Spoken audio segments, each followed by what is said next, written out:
Salut Bonjour. Solène, Bonjour Sarah, ça va? ça va et toi? Oui, Ravie de te super. recevoir ici. Merci Alors beaucoup. attends. Donc, est-ce que tu peux te présenter, Oui, ton parcours à la céramique pour ceux qui ne te connaissent pas? alors du coup, moi j'ai commencé la céramique il y a maintenant 4 ans et demi. J'ai commencé en octobre 2018. Et à l'époque, j'ai pris des cours de tour en fait en hobby, donc du mardi soir. J'étais en pleine transition. Enfin, moi j'ai fait des études de cinéma, donc rien à voir. D'accord. Et j'étais en pleine enfin, j'avais envie de changer, mais je savais pas vers quoi non plus. Tu faisais quoi dans Et le cinéma, toi? je voulais faire de la réalisation. Donc j'en ai fait un petit peu en sortant de mes études, mais très vite, voilà, j'ai vu que c'était pas trop pour moi non plus. Et et ouais, je savais pas ce que j'allais faire. Et je crois que de mon souvenir, je suis tombée sur des vidéos de potiers français sur YouTube, de vieux potiers qui tournaient, et ça m'a fascinée de voir ça. Je pense que j'avais même jamais vu ça. Et j'ai pris des cours un peu comme ça sur un coup de tête. À l'époque, il y avait pas encore la mode de la Oui, d'avoir tous les céramique, ateliers partout. voilà, avec plein d'ateliers, plein de possibilités, etc. Et donc, j'avais même pas trouvé de cours à Paris, en fait, parce que c'était des cours où tout le monde se réinscrit à l'année, et en fait, Oui, et tout est pris il y avait pas direct de et tu place. vas. Et du coup, voilà. Donc, j'ai pris des cours et c'était à Charenton-le-Pont. Donc, pendant plusieurs mois, j'ai fait que ça. Et après, il y a Clé Atelier qui a ouvert. Enfin, en fait, ça a ouvert en même temps, c'est juste que je connaissais pas encore. Et j'en ai entendu parler, j'y suis allée, et là je me suis inscrite en résidente libre, donc c'est quand tu as un accès libre de 15 heures par semaine. Et par contre, il faut être un peu autonome, alors bien sûr tu peux poser des questions, etc. Et là j'ai commencé à faire du modelage, justement via des livres, des vidéos YouTube, mais aussi parce que je pouvais demander, enfin je pouvais avoir des conseils de l'équipe et des personnes autour de moi. Et voilà, ça a commencé comme ça. Et puis après, Clé Atelier a ouvert un autre atelier à Montreuil. Je sais pas si tu connais, mais en gros, elle a ouvert un autre atelier plus professionnalisant qui est juste pour 10 personnes, qui reste un atelier partagé, mais t'as ta table, t'as ton étagère et t'as 2 fours par mois qui te sont réservés. Donc D'accord, c'est c'est cool. un peu un entre-deux avant d'avoir son atelier, ce qui est parfait parce que Ouais, ça peut c'est un, ouais, le c'est saut de une l'un bonne à l'autre étape. peut être énorme, et ça permet de voir si tu t'en sors financièrement, si Et de pas être tout seul aussi, de peut-être. pas être tout seul. Voilà, moi j'ai appris beaucoup de choses à cette étape-là, à faire un four, à faire des émaux, à faire des choses que tu fais pas quand tu es en atelier, voilà, plutôt en hobby. Et du coup, je suis restée là-bas. Donc, je suis restée à peu près donc 2 ans chez Clé Atelier. Après, j'ai fait 1 an et demi à Montreuil dans l'atelier partagé. Et ensuite, l'atelier dans lequel je suis aujourd'hui, on est 3 en tout, et qui est dans le 11e, Ok. presque dans la même rue que Clé. Donc, voilà. Donc toi, au final, c'est le modelage qui t'a le plus plu. Bah en fait, au final, oui. C'est-à-dire, j'adore toujours le tour. J'en fais très très peu. Parce que tout simplement, je nécessite. Enfin, les idées que j'ai sont jamais des pièces tournées. Des fois, ça me manque un petit peu, mais après, c'est vrai que moi, ce qui est le plus naturel pour moi, c'est clairement le modelage. Euh, les seuls, je tourne encore les formes de base de mes vases. De certains vases sont tournés, tous les mini vases que je fais sont tournés. Mais sinon, tout le reste, c'est vrai que c'est du modelage. Et comme moi, j'aime bien quand même les pièces complètement trouées, Oui, un tour. c'est plus Ouais, porté sur sur le colombin. Et voilà. Mais j'aime toujours bien le tour, mais clairement, je fais 80% même 90% de modelage. ok. Toi, tu as, un type de pièce qui est vraiment, tu vois, tu as un style qui est bien affirmé. Donc, soit avec tes petites pièces de mobilier, soit même avec voilà, tes pièces, ton art de table au colombin. Ouais. Comment est-ce que tu as trouvé ce style? Bah, en fait, je sais pas trop. En fait, les corbeilles, c'est vraiment la première pièce que j'ai faite comment dirais-je, qui a défini un peu ce que j'allais faire ensuite. Enfin, tout a découlé un peu de ça. À chaque fois qu'on me demande l'idée de la corbeille, enfin, comme c'est pas une idée, genre, j'ai pas inventé le principe d'une Non. corbeille, donc je sais pas où je l'ai eu. Je pense que je l'ai eu en voyant des corbeilles ou en voyant tout- toutes sortes de formes qui puissent y ressembler. Euh, et après, dès que j'en ai fait une, j'ai vraiment beaucoup aimé l'objet. J'en fais encore beaucoup aujourd'hui et ça me lasse pas du tout. Enfin, alors si je faisais que ça, j'en serais très lassée, mais là, c'est un peu, dès que j'ai pas d'idée, je refais des corbeilles pour me faire du stock, etc. Oui, Et c'est un petit peu, en fait, tu ouais, réfléchis pas, c'est ton je truc. réfléchis pas du tout. C'est vraiment méditatif. Je me pose pas de questions et il y a pas de problème. Mais c'est vrai que après, ce qui moi m'intéresse, enfin, ce qui m'inspire beaucoup en général, c'est quand même beaucoup les architectures. De ma... Après, n'importe où, que ce soit en ville, à la campagne, en France ou pas. Dès que je vais quelque part, c'est ça que je regarde beaucoup, en fait. C'est, je sais pas, les balcons, les cheminées, les tuyaux, Oui, t'aimes voilà. les détails d'architecture, en Ouais, fait. Ça c'est t'inspire. souvent des détails d'architecture qui m'inspirent. Là, en ce moment, j'ai une passion pour les grilles, pour les portes et les grilles. Et donc, je fais des trucs qui sont plus inspirés de ça. Donc, j'ai des périodes aussi. J'ai eu une période cheminée. Là, je suis dans une période grille. Je ne sais pas ce qui viendra après. Mais oui, c'est très ça. C'est très des inspirations de dehors d'immeubles, de choses comme ça. Ouais, c'est vrai. Mais D'accord. après, voilà. Après, enfin, ouais, j'ai fait des corbeilles. J'ai compris que j'aimais bien, Non, mais même après, tu as le petit mobilier. ouais, Ça, c'est un truc à part, bah, tu vois. C'est, ouais, enfin, ouais, le petit, alors, tu parles de quoi? Tu parles de mes tables en taille réelle ou des petites des petites chaises? Des petites chaises. chaises. Alors, en fait, les petites chaises, c'est vraiment parti. En fait, j'avais vu une chaise chez un ami que j'avais trouvé trop belle et qui me faisait penser. Le dossier me faisait penser à une corbeille parce que ça, c'était tissé et il y avait des trous. Ça ressemblait un peu à la structure des corbeilles. Et je me suis dit, ah, génial, je pourrais faire une chaise comme ça pour déconner. Et vraiment, un jour où j'avais rien à faire, j'ai fait cette petite chaise. Et en fait, je l'ai trouvée trop mignonne, j'ai beaucoup aimé. Et en fait, comme je savais pas quoi en faire, j'ai laissé très longtemps sur mon étagère. Et à chaque fois que les gens la voyaient, enfin, il y avait une réaction en tout cas face à cet objet.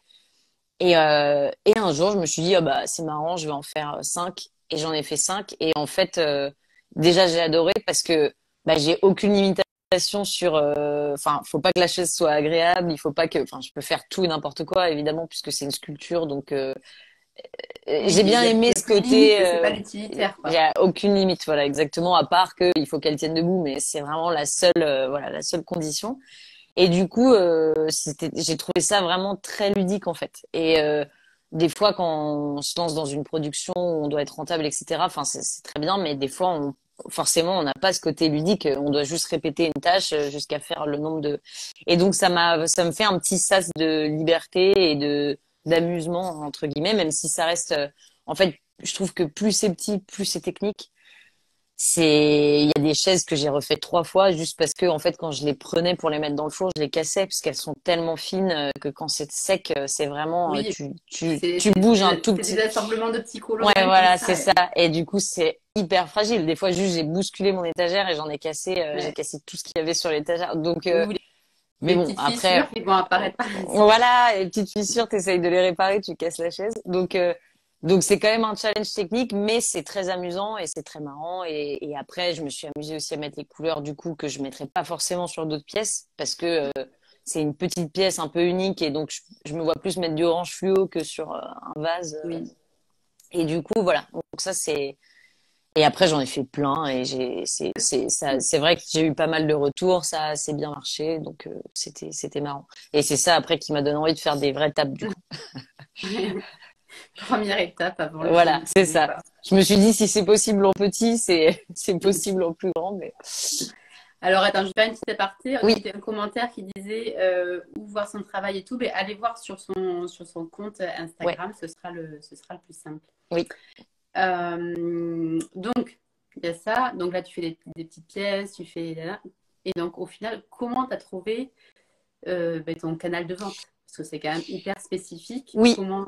Alors du coup, en fait, donc assez vite, enfin, je pense 2 ans après avoir commencé la céramique, j'ai été contactée par Yonobi, qui est un showroom danois, que moi je suivais sur Instagram, qui vend des céramiques du monde entier, un peu comme Brutal Céramique. Je sais pas si tu connais, ouais. La brutale, mais Yonobi, je ne Eh connaissais ben, pas.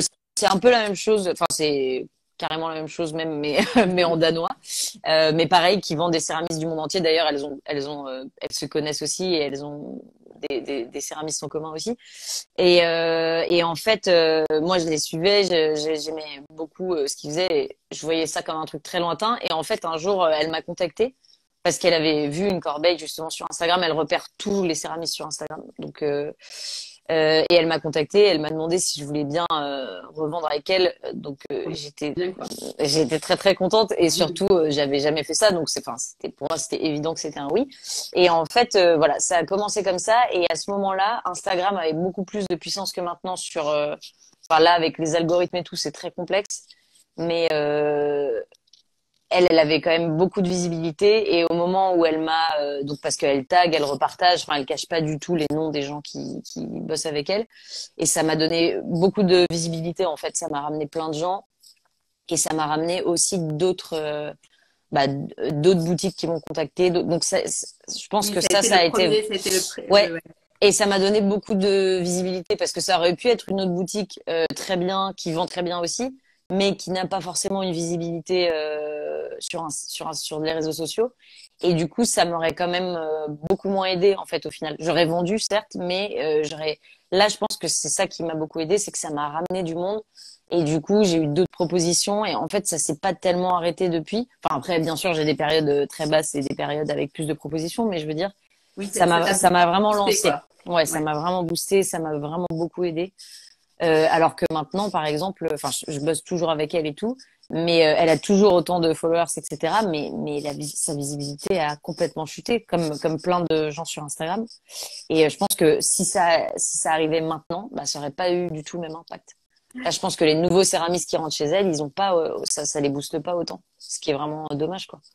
C'est ça, c'était, je sais, une fois j'avais fait un café poterie sur Instagram et je discutais, c'était avec il y avait le Constantin Hayes qui est le mari de Marion Gros et d'autres personnes et Ouais, qui me disaient, oui, en gros sur Instagram, hop, tu as un plafond de verre et quand tu passes 10 000 abonnés, alors là, tu vois que vraiment là, ça part d'un seul ouais. coup. Et, et pour moi, je pense que j'arrive un petit peu tard, c'est pas le cas Bah aujourd'hui. ouais, non, c'est plus le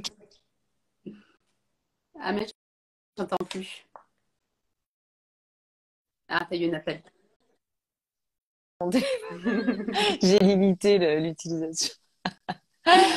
Ouais, Ouais, donc, non, je pense que ça a beaucoup changé, ouais, effectivement. Mais moi, en tout cas, à l'époque, ça m'a aidé. Après, et en fait, plein de fois, je me suis dit que j'allais contacter aussi des boutiques ou des galeries ou des gens.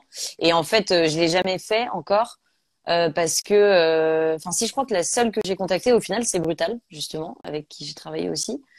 Et tous les autres, c'est eux qui sont venus vers moi, mais parce qu'en fait, j'ai bossé qu'avec eux parce que après aussi, ça sert à rien en fait d'avoir 2000 revendeurs parce qu'en fait, il faut le temps de produire. oui, c'est Il faut le ça. temps. Donc en fait, on est vite limité aussi à la réalité de faire les pièces, de la perte des fours, des envois, de Oui, tout. c'est qu'au final, en fait, dans le travail de céramiste, on n'a que 2 mains donc Oui, pour arriver à tout c'est faire. ça, exactement. Et voilà, sauf si après on délègue, mais après, Ouais, ça, c'est encore exactement. une autre Ouais, étape. c'est encore un autre sujet.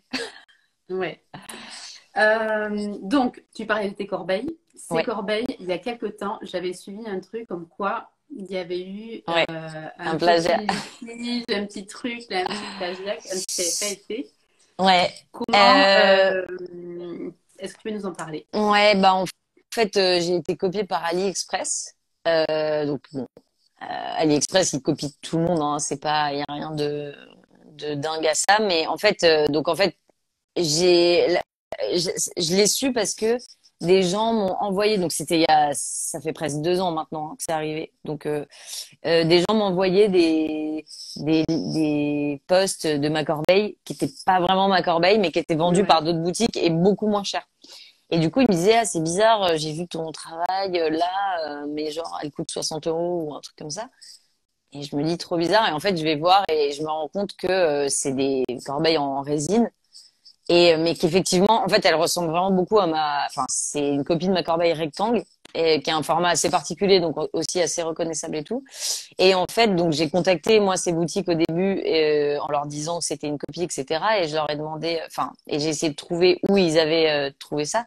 Et en fait, ils l'ont acheté, c'est AliExpress, et puis ils le revendent. Mais en plus, ils l'achètent chez AliExpress 14 euros. 3 € quoi. Ouais, voilà. Et ils le revendent entre eux, ça peut être très cher, entre 30 et Ouais. 80 euros, en fait. Voire 90 euros. Alors que c'est de la résine. Et il y a même des boutiques qui font aussi, parce qu'il y a des boutiques un peu plus honnêtes que d'autres. Il y en a qui vont dire résine, nan, nan, nan. Il y en a qui mettent fait main céramique. Donc, Ah ouais, les gens achètent un truc et ils se retrouvent avec de la résine, quoi. Et il y en a même qui ont utilisé mes photos. Donc ça, c'était merveilleux. Alors, comment j'ai géré ça? Les premières fois, j'ai parlé aux boutiques en question sur Instagram.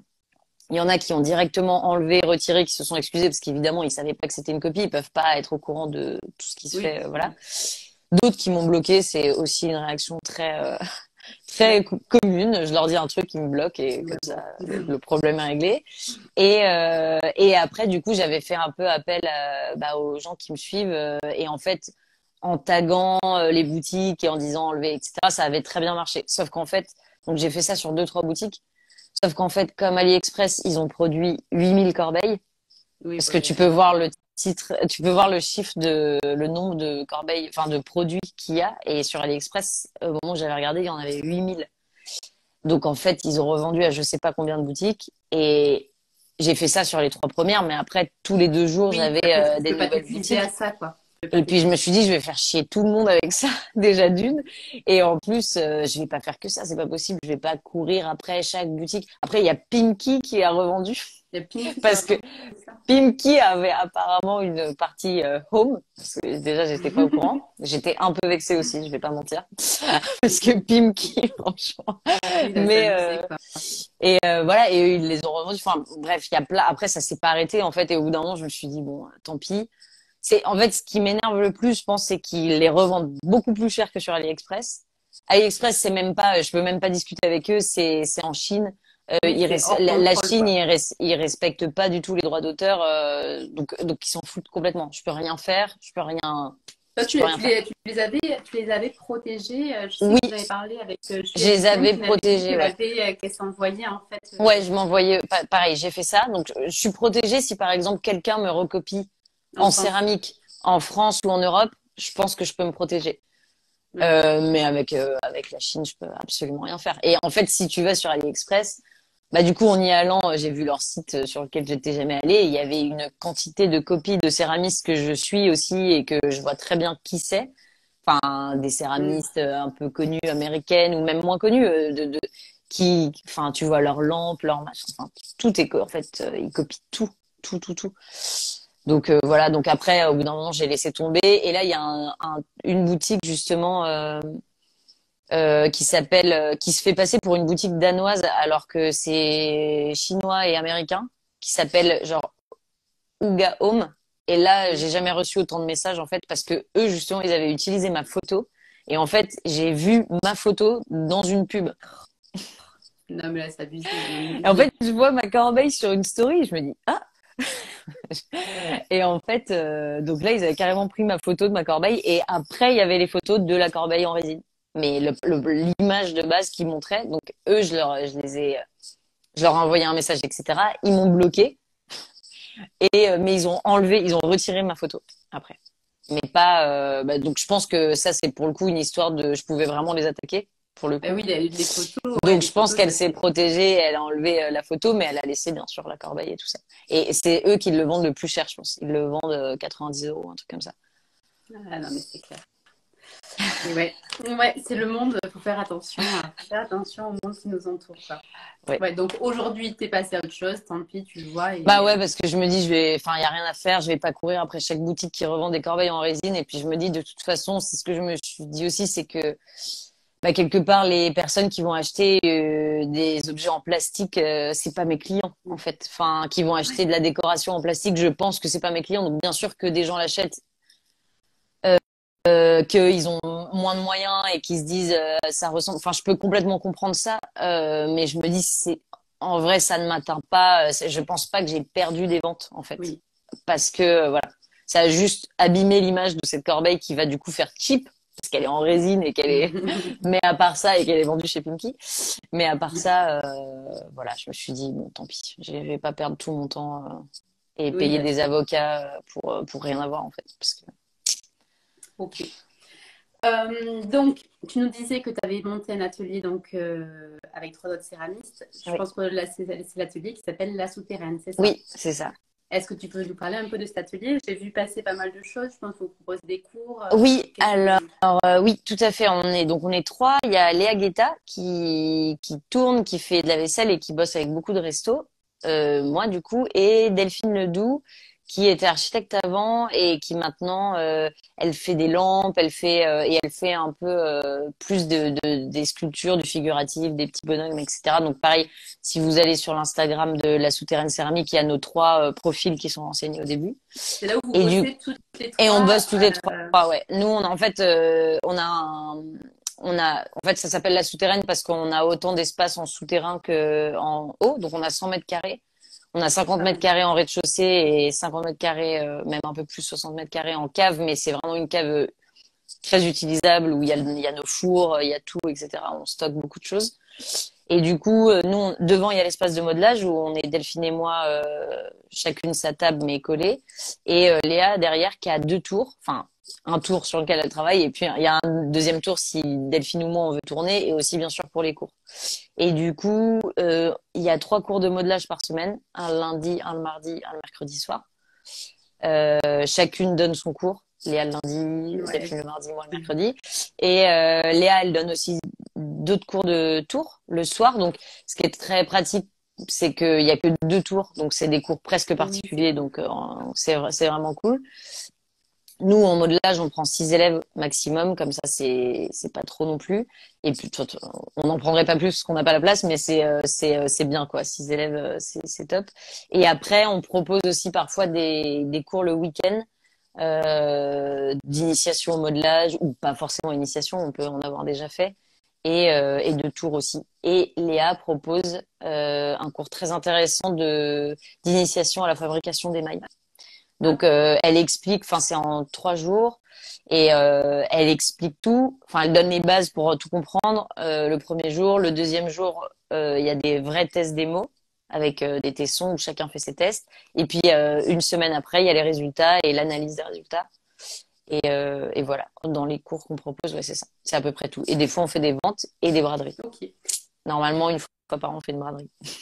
Et alors, c'est quoi pour toi l'avantage de te mettre comme ça? Est-ce que tu trouves que c'est vraiment un vrai avantage de te mettre dans un collectif et dans un groupe de céramistes Alors moi, pour le dans travail? l'idéal absolu, j'aimerais avoir un atelier seul un jour. Non, mais parce Mais que moi, c'est tu sais, moi j'ai mon atelier et j'ai envie en fait d'être d'avoir d'autres céramistes sur le d'être groupe. avec J'ai des gens. vraiment Oui, non, envie. mais en fait, c'est ce que tout le monde me dit aussi. Donc, je me dis, ça se trouve, le jour où je serai seule, je serai super triste. Non, mais parce que moi, ce que j'aimerais bien, c'est avoir un atelier, mais plus que céramique, avoir un atelier où je peux faire un peu ce que je veux. Si j'ai envie de faire du bricolage, faire du bricolage. Si j'ai envie de faire n'importe quoi d'autre que j'aurais appris entre-temps.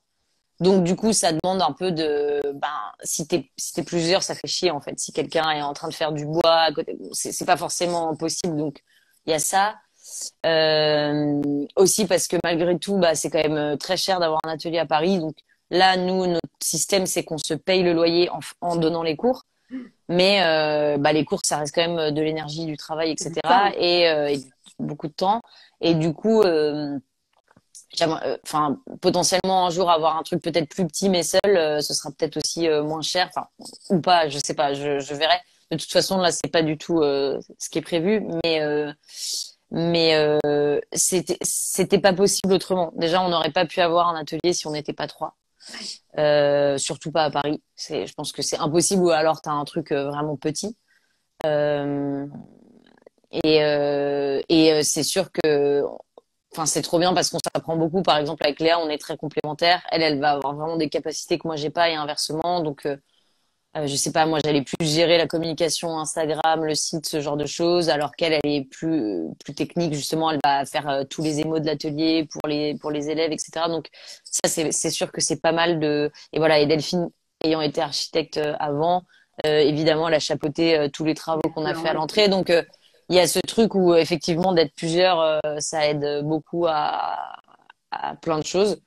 Et après moi par exemple ce que j'aime pas du tout là de mon atelier c'est que c'est une vitrine qui donne sur rue et moi j'aurais pas du tout aimé être sur rue. Après on va pas pleurer non plus parce qu'on a une vitrine, mais j'aurais préféré ne pas avoir de vitrine sur rue, par exemple, parce que les gens qui rentrent, qui demandent des renseignements tout le temps, ça Ouais, peut c'est aussi oui. prendre beaucoup d'énergie et de temps. Des Oui, fois, ça puis n'arrive pas de la journée, des fois, ça arrive 10 fois dans la journée, et du coup, c'est pas oui, t'as mon plus idéal. envie, Mais quoi. après, il y a pire. Je suis pas dans une cave déjà. Je vais pas me...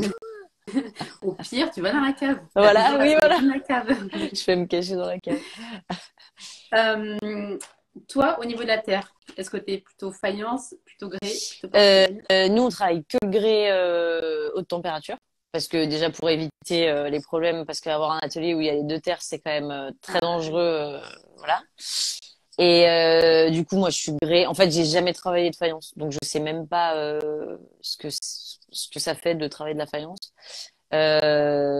J'ai comme tous les ateliers où j'ai été, c'était que du grès haute température. Moi, j'ai enchaîné là-dessus. Je me suis même pas posé la question. Et du coup, je travaille quand même beaucoup du grès chamoté ok. aussi. Je suis très chamotte, Ben ouais, jusque lisse. au modelage, c'est quand Ouais, même ouais. pratique. C'est quand même beaucoup plus pratique de travailler la chamotte, je trouve. Est-ce que tu es plutôt émail ou en gobe? Je suis carrément émail parce que je fais jamais d'engobe. Mais même émail, je suis pas très émail. Ok, toi, tu es Je, terre naturelle. enfin, souvent j'émaille en transparent. Enfin, c'est très limité mes émaux, quoi. Soit j'émaille en transparent ou en blanc ou des trucs très simples. Soit j'ai fabriqué des émaux que je projette, qui a cet effet d'émail justement mat texturé, et que c'est encore, enfin, c'est un entre-deux entre émail et en gobe, et du coup, et puis ça s'applique d'une manière un peu bizarre aussi, donc voilà. Mais les émaux classiques, Oui, traditionnel, traditionnels et tout, au système. final, je le fais assez peu parce que dans mes pièces, c'est très souvent en transparent en fait. Ouais, ok. Aujourd'hui, est-ce que tu vis de la céramique? Oui, oui, oui, j'en vis depuis. Je pense, je me suis mis en vivre au bout de 2 ans, 2 ans et demi. Ok, Et oui, j'en vis toujours. Ouais. bah, c'est Après, chouette. avec des hauts et des bas, comme tous les artistes artisans, il faut savoir comment dirais-je. Enfin, c'est jamais un flou constant, quoi. Donc, il faut savoir mettre de côté, il faut savoir. Oui, oui, j'en vis. Donc ça, c'est vraiment très cool. Ok. De... Et toi, tu penses que tu bosserais combien de temps par semaine? Combien d'heures par semaine? Je pense que je bosse. Alors, attends, je suis très nulle pour faire des calculs par semaine, donc À je vais peu te dire près, de à peu quelle heure à près, quelle à heure peu je bosse près, par jour. quoi. Je pense que je bosse de genre de 10 heures à 19 heures tous les jours. Enfin, tous les jours, non, pas tous les jours. 7 jours sur 7. Du lundi au vendredi et parfois le samedi. Oui, Parfois le samedi, parfois le dimanche, mais bon, c'est si t'es dans la oui, c'est pas merde tout ou le temps, quoi. t'as un four à faire, ou voilà. C'est pas tout le temps. Non, non, ça va. Ok. Au début, je bossais plus. Là, Mm. je bosse moins que les 3 premières années. Les 3 premières années, je faisais des grosses horaires parce qu'il y avait à la fois la céramique et il y avait le lancement, la communication, c'était super intense pour que ça marche. J'étais très Oui, au taquet. stressée et ouais, voilà, au taquet. Et maintenant que c'est un peu plus simple, un peu plus fluide, que j'ai pas à m'inquiéter dès que j'ai pas vendu un truc, je me suis un peu calmée aussi. Ouais. Oui, et puis je pense que sur la durée, tu peux pas non Non, plus. voilà, Oui, non, ça, en tu fait, peux on le veut faire pas. quelques années, mais c'est après Non, et puis au bout effectivement. en fait, j'ai pas envie de me dégoûter non plus, c'est ça le truc. Faut pas Oui, se dégoûter d'un métier qui est une passion à la base parce que c'est dommage quoi. bah oui, ça peut arriver vite. Ouais. Attends, on avait une question. La chamotte rend-elle les pièces poreuses? Bah en fait, oui, toutes les terres chamotées sont poreuses. Enfin, toutes les terres sont poreuses tant qu'elles sont pas émaillées. En fait, les terres chamotées sont toujours poreuses, même émaillées, elles peuvent être encore poreuses en fait. Donc après, il y a des solutions. Si par exemple c'est pas alimentaire, on peut acheter merde, j'ai oublié le nom, un Oui, tu as imperméabilisant mm, et ça marche quand même très bien. Par exemple, pour les vases, moi comme je travaille que la terre chamotée, même si j'émaille à l'intérieur, ah, tu rajoutes ça aussi à ouais, je l'intérieur. rajoute un imperméabilisant parce que de toute façon, il y a toujours le liseré ou la partie qui est pas émaillée sur le dessous pour cuire qui va être du coup plus poreuse que le reste. Et moi, j'ai vraiment eu l'expérience mais même des terres pas chamotées, hein, même des terres avec de la chamotte impalpable ou des terres lisses, qui ont une petite transpiration, quoi. Et ça arrive d'ailleurs même dans de la céramique qu'on peut acheter, je sais pas, chez Monoprix, Carrément. ça Oui, peut complètement carrément. arriver. Donc d'ailleurs, même si enfin, même si quelqu'un achète un truc industriel et que c'est un peu, ça transpire et que bon, ça nous embête parce qu'on le met sur du bois ou quoi que ce soit, cet imperméabilisant, il est très pratique en fait. C'est un liquide qui se met à l'intérieur et puis on le reverse dans le pot, ça sèche et enfin moi en tout cas j'ai pas de problème. Depuis que j'ai cette solution, ça m'a sauvé de ce problème. Mais faut pas que ce soit alimentaire, bien sûr. Fais pas ça dans une Oui, assiette ouais, non, non, non. ou dans une tasse. On va... Non, ça serait une mauvaise publicité, ça. Voilà. Mais ok. Est-ce que tu peux nous partager, pour finir, quelques livres et inspirations, soit autour de la céramique, soit autour de choses Et ben importantes. alors autour de la céramique, j'ai lu très peu de livres. Donc je vais pas en conseiller. Enfin, j'ai lu le livre du potier de j'ai oublié son Jean nom. Girel. Non, Ah, non, de attends. Bernard Rich. Oui, Bernard voilà. Rich. Je me suis dit, merde, j'ai mal lu le. Oui. Oui, oui, voilà, de Bernard Rich, mais qui est le seul livre un peu que j'ai lu par rapport à la céramique. Mais là, je suis en train de lire un livre. Alors, évidemment, je vais pas me rappeler du nom d'auteur, mais je vais donner le titre. Vas-y. Ça s'appelle, c'est un nom un peu bidon, mais il est super. Je crois que ça s'appelle Les femmes artistes sont dangereuses. Ou Ah, bien. voilà. Et en fait, c'est assez cool parce que c'est que des portraits. Alors, bon, là, c'est sur des peintres, mais c'est très intéressant parce que c'est que des portraits de peintres, femmes, de toute époque, tout milieu confondu, toute origine, etc. À chaque fois, donc, il y a une ou deux peintures d'elles qui sont montrées et une petite biographie. Mais c'est toujours, enfin, je sais pas, c'est toujours raconté avec beaucoup, enfin, avec une rétrospective aussi de comment elles ont été vues dans le temps et de pourquoi des fois elles ont été complètement oubliées ou abandonnées ou étaient mises au rôle de muses parce qu'elles étaient mariées avec un mec alors qu'en fait elles aussi elles étaient peintres, enfin, comme c'est beaucoup arrivé dans l'histoire. Mais c'est super intéressant et c'est très intéressant, je trouve, d'avoir des différentes artistes les unes à côté des autres avec des styles très différents et des histoires très différentes parce qu'il y en a qui viennent par exemple de sociétés très bourgeoises et d'autres pas du tout, mais qui comment elles ont réussi chacune à se faire une place, à imposer leur style et à Ah, se c'est faire bien une ça. donc Ah, c'est bien. c'est très intéressant et je le lis un peu genre je lis deux portraits par jour, pas plus pour me laisser et à chaque fois je prends le temps de si je connais pas l'artiste il y en a des très connus évidemment mais si je connais pas l'artiste, je prends toujours le temps de d'aller sur D'aller voir. Google, de regarder, de découvrir un peu plus et Ah, du c'est coup bien, ça c'est fait la culture. voilà exactement, Ça c'est fait ma en même petite temps. pause culture par jour qui est très cool. Voilà, Ah, donc bon, je bah, recommande super. ce livre. Eh bien, super. Allez, donc, avant de clôturer, donc, on a, l'émail n'est-il pas dangereux pour l'alimentaire? Non, c'est pas dangereux si c'est un émail qui est travaillé pour l'alimentaire. Oui. Et Voilà. surtout, ce serait même plus dangereux d'avoir des pièces pas émaillées. Voilà. Bon, eh bien, merci beaucoup pour tout, Solène. Merci à toi. Bonne continuation et bonne journée. Merci beaucoup, Sarah. Allez, Bonne journée. bye. Salut. Merci. Bye.